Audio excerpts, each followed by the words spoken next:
our channel. This is Kyang. This is Mamela. We are here in our Philippines. Ayan ang aming Philippine. Oh. Dito na kami lagi nakalaga. At saka simula mga friendship.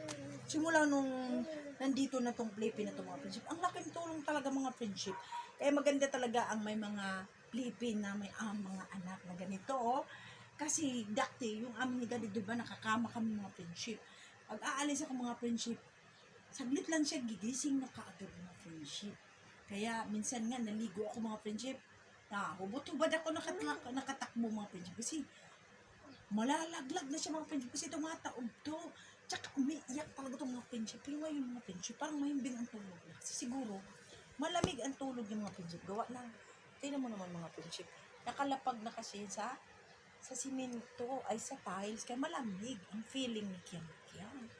Pero nung nakaan kami, ay naku, walang isang minuto. Kaya ako hindi nakakaligo ng malinis. Muntalang kanina naligo ko mga friendship. Ako'y naka-shampoo, naka-conditioner pa, nakahilog pa ako, at naka-vlog pa ako mga friendship. At ako pa'y naghugas ng pinggan. Aba, ang haba ng kanyang tulog. Ayan, mga friendship. Ay, chika na rin. Ay, gusto lang kami makapag-chika ni Kiang Kiang. Kasi, ari si Kiang Kiang, ari ang inang lola niya, ang madaldal niyang lola. Kaya si Kiang Kiang ay paglaki rin rin. Aba, tandem kami. So, bye! Bye again. Thank you for watching.